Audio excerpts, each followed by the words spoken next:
ام خلق السماوات والارض، کہ یہ آسمانوں کو اور زمینوں کو انہوں نے بنایا ہے۔ مان تو رہے ہیں، ماننے پر مجبور ہیں، کوئی اور ان تین سوالات کا جواب ہے ہی نہیں، لیکن اقرار نہیں کر رہے کہ ہم اس کو مانیں گے۔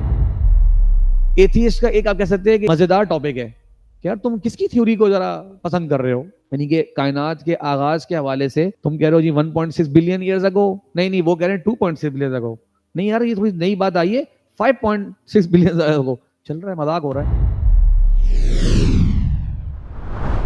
یہ وہ سوالات ہیں جو دنیا کے اندر کوئی بھی ملحد کوئی جواب نہیں دے گا جی ہاں میں بغیر کسی چیز کے پیدا ہو گیا یا میں ہی اپنا خالق ہوں، نہیں کہہ سکتا نا۔ تیسرا امکان، چلو اپنے بارے میں چھوڑو، جو دنیا کے باہر کی چیزیں ہیں، ام خلق السماوات والارض، کہ یہ آسمانوں کو اور زمینوں کو انہوں نے بنایا ہے۔ یہ تین چیلنج والے سوالات ہیں۔ فرمایا بل لا یوقنون، معاملہ یہ ہے کہ یہ یقین نہیں رکھتے۔ اچھا یقین کا ورڈ یہاں بڑا اہم ہے، یہ نہیں کہا مانتے ہی نہیں ہیں، یقین ہوتا ہے کامل تصدیق، مان تو رہے ہیں، ماننے پر مجبور ہیں، کوئی اور ان تین سوالات کا جواب ہے ہی نہیں، لیکن اقرار نہیں کر رہے کہ ہم اس کو مانیں گے۔ یہ قیامت کی ایک آیت ہے، اس پہ بھی اور کیجیے گا، یہ ایک بڑا اہم پہلو ہے۔ اللہ نے فرمایا اے لوگوں اگر تمہیں شک ہے دوبارہ اٹھائے جانے کے معاملے میں، یہ نہیں کہا تم اس کے انکاری ہو، پھر دو دلیلیں دی اللہ تعالیٰ نے کائنات کے اندر انسانوں کو کیسا بنایا ہے اور پھر پودوں میں کس طرح سے جان آئی ہے۔ ورڈ کا یوز کیا ان کنتم فی ریب من البعث، اگر تمہیں شک ہے دوبارہ اٹھائے جانے کے معاملے میں۔ فرق سمجھ میں آ رہا ہے بات کا؟ یہ نہیں کہا کہ اگر تم انکاری ہو دوبارہ اٹھائے جانے، نہیں، انکار فطرت کے اگینسٹ ہے، دل میں خیال لازمی آ رہا ہے، بار بار آ رہا ہے، نہیں یار یہ کائنات ختم ہو جانی ہے، میں خود بخود وجود میں نہیں آیا، کسی سسٹم کے تحت وجود میں آیا ہوں، اپنا میں خالق نہیں ہوں، اپنی مرضی سے وجود میں نہیں آیا، اس کائنات کو میں نے بھی نہیں بنایا، کسی انسان نے بھی نہیں بنایا، وجود میں آیا ہوں اللہ کے ذریعے، اپنا خالق میں نہیں ہوں۔ تو یقیناً اس سب کے بنانے والے نے جب کہہ دیا کہ اس کا خاتمہ ہونا ہے اور دوبارہ اٹھائے جاؤ گے اور فطرت میں ڈال دیا، تو اکاؤنٹیبلٹی فطرت کے اندر موجود ہے، اس لیے اللہ نے الفاظ استعمال کرے ریب من البعث۔ تو یہ بتانا چاہ رہا تھا کہ یہ ذرا ان الفاظ کو ذہن میں رکھا کرے کبھی کبھار ان ڈیبیٹس کے اندر۔ ناس ریب، آپ کو آج ملیں گے انکاری ہیں، انکاری لگ رہے ہیں آپ کو، فطرت کے اندر انکاری نہیں ہو سکتے، 100% انکاری ہوگا نہیں، ڈاؤٹ ہوگا، گھبراہٹ ہوگی، اسی لیے بہت سے ایتھیسٹ نے اپنی رائے بدلتے ہیں، بار بار اپنی جو ہے وہ تھیوریز چینج کرتے رہتے ہیں، نہ چمپینزی پہ جائیں گے، کبھی کسی اور پہ جائیں گے، تھیوری بدلتی رہتی ہے ہر وقت۔ بلکہ یہ ایتھیسٹ کا ایک آپ کہہ سکتے ہیں کہ مزیدار ٹاپک ہے کہ یار تم کس کی تھیوری کو ذرا پسند کر رہے ہو، یعنی کہ کائنات کے آغاز کے حوالے سے تم کہہ رہے ہو جی 1.6 بلین ایئرز اگو، نہیں وہ کہہ رہے ہیں 2.6 بلین اگو، نہیں یار یہ تھوڑی نئی بات آئی ہے 5.6 بلین اگو، چل رہا ہے مذاق ہو رہا ہے، مقابلے ہو رہے ہیں کہ کون کتنا زیادہ دور کی جو ہے وہ پیش کرے گا، تو اتنی زیادہ جو ہے شاید اس کی بات کے اندر اوتھینٹسٹی آ جائے گی۔ یہ کیوں میں کہہ رہا ہوں یہ بات، کیونکہ آپ کے سامنے جب ہم کو انسیڈنس ٹاپک پڑھیں گے نا تو آپ کو سمجھ میں آئے گا کہ وہ باقاعدہ یہ بلیو کرتے ہیں کہ مٹی جو ہے نا ویسے تو اڑ رہی ہے، لیکن عقلی طور پہ یہ ممکن ہے کہ اتنے ٹائم تک مٹی گھومتی رہے کہ وہ خود بخود ایک بت کی شکل میں آ جائے۔ کیونکہ آپ بولیں گے ایک پیپر پہ میں نے کچھ لکھا اور پھر اس کو میں نے پھاڑ دیا اور اس کو میں نے پھر ہوا میں اڑا دیا، سمجھ گئے؟ لکھا، پھاڑا، ہوا میں اڑا دیا۔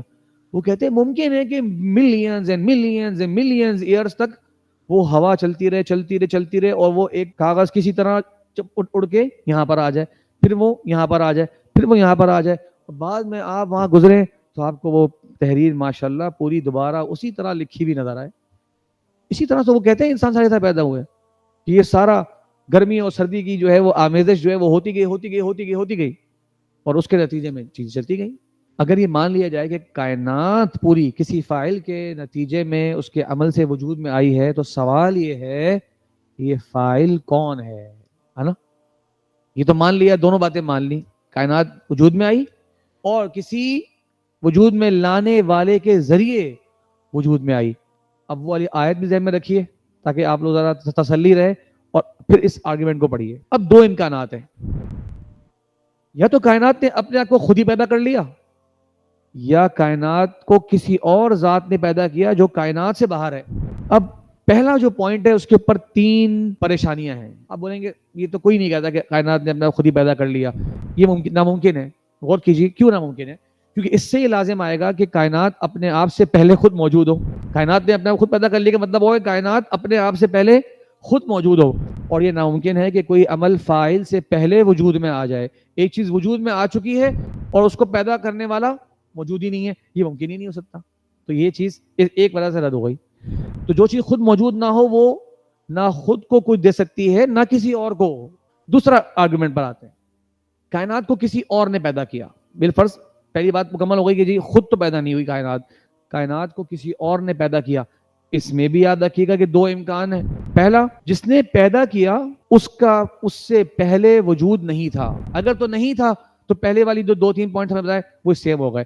اب آپ کہیں گے نہیں، دوسرا پوائنٹ یہ ہے نہیں، کائنات کو کسی دوسرے نے پیدا کیا ہے اور وہ دوسرا جو ہے وہ اس وجود سے پہلے خود بھی موجود ہے. دوسرا، کائنات کو عدم سے وجود میں آنا صرف ایسے فاعل کے عمل سے ممکن ہے جس سے پہلے کوئی اور فاعل نہ ہو. اس میں ایک پرابلم آتی ہے. آپ بولیں گے اس فاعل کو لے کے آنے والا کون ہے؟ پھر اس فاعل کو لے کے آنے والا کون ہے؟ اسے کہتے ہیں عربی میں تسلسل لازم آتا ہے. اور تسلسل سوائے ایک ذہنی ریاضت اور بیوقوفی کے اور کچھ جنم نہیں دیتی. کیا مطلب؟ ایک فوجی کو کہا جائے کہ آپ نے جب تک گولی نہیں چلانی جب تک آپ کو آپ کا جو سینئر ہے وہ نہ کہے کہ گولی چلاؤ. اس فوجی سے کہا جائے دوسرے سے آپ نے جب تک نہیں کہنا جب تک آپ کے سینئر کی طرف سے آپ کو نہ کہا جائے گولی چلاؤ. اس سے کہا جائے جب تک، کیا خیال ہے گولی چلے گی؟ نہیں نا. آپ بولیں گے وہاں ایک فائنل اتھارٹی ہونا لازمی ہے کہ جس کی بات پر لازمی گولی چل جائے، ورنہ ہر بندہ اپنے سے پہلے جاتا رہے گا، کچھ حاصل نہیں ہوگا. یعنی کچھ لوگ بولتے ہیں نا، یہ ایک سوال بھی کرتے ہیں ملحدین کہ چلو تم کہتے ہو ہر چیز کو اللہ نے بنایا، یہ بتاؤ کہ اللہ کو کس نے بنایا؟ اب لوگ سوچتے ہیں اوف ایسا زبردست قسم کا میں نے جملہ بتا دیا کہ سارے مسلمانوں کے پسینے چھوٹ جائیں گے بات بتاتے ہوئے. نہیں، میں آپ سے کہتا ہوں کہ ایک بات کا جواب دے دو.